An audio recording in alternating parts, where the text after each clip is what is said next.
এ কেমন মা যে নাকি 4 সন্তানকে ফেলে পরপুরুষের হাত ধরে অন্যত্র পাড়ি দেয়?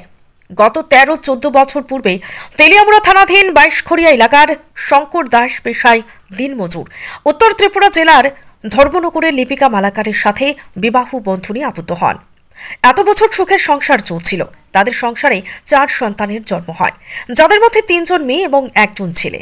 কিন্তু বিগত কিছুদিন ধরে লিপিকা মালাকার প্রসেনজিৎ দেবনাথ নামের পরপুরুষের সঙ্গে সর্বদা যোগাযোগ রাখতে শুরু করে।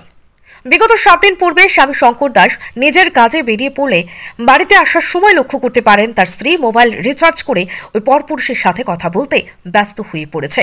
তিনি তা সহ্য করতে না পেরে স্ত্রীর হাত থেকে মোবাইলটি ভেঙে দেন। পরবর্তীতে ওনার স্ত্রী এখান থেকে চলে গেলে ওই দিন আর বাড়ি ফেরেনি। পরবর্তীতে অসহায় স্বামী তার 4 সন্তানকে নিয়ে স্ত্রীর খোঁজে তেলিয়ামুড়া থানা এবং সংশ্লিষ্ট এলাকার প্রধান উপপ্রধান সহ স্ত্রীর বাবার বাড়িতে ঘটনাটি জানান।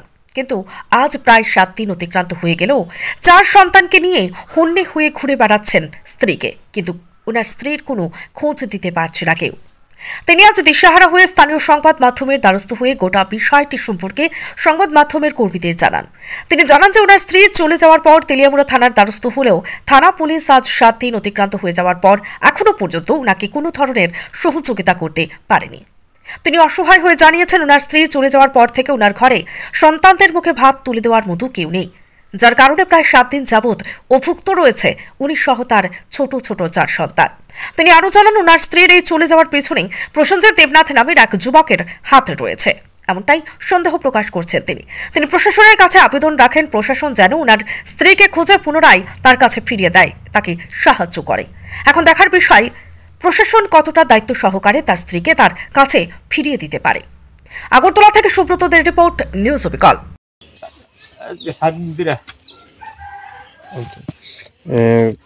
কি বাবার বাড়ি গেছে না কোনো গেছে কোন খবর টবর আপনার আত্মীয় ভাই কোনো গেছে? না কোনো আত্মীয় কোনো গেছে না। তার নাম কি? তার নাম লিপিকা মালাকার। ছেলে মেয়ে আসেনি? ছেলে 3 মেয়ে 1 ছেলে। আচ্ছা, তো আপনার কোনো সন্দেহ মনে হয়নি? সন্দেহমূলক আছে। আচ্ছা, কি কোনো সন্দেহমূলক নাম টাম কি জানা হয়েছে? এর নাম হচ্ছে প্রসেনজিৎ দেবনাথ।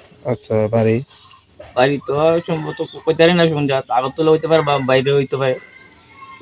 আপনার স্ত্রীর বাবার বাড়ি কোন? স্ত্রীর বাবার বাড়ি ধর্মনগর, রামনগর। আচ্ছা, আপনার নাম? আমার নাম শঙ্কর দাস।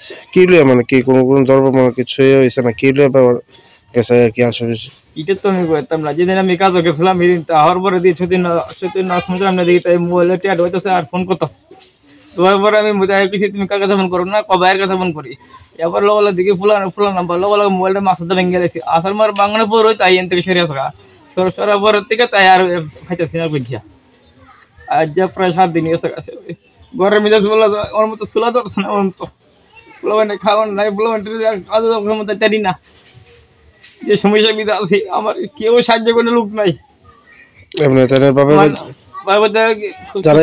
জানাইছি কি কইছেন থেকে আর এনে গেছে না থানার মধ্যে থানা লিখে দিস, থানা কোনো সাহায্য করতেছে না। প্রধান মেম্বাররা করছি বাদাম এরা কেউ সাহায্য করতেছে না আমারে।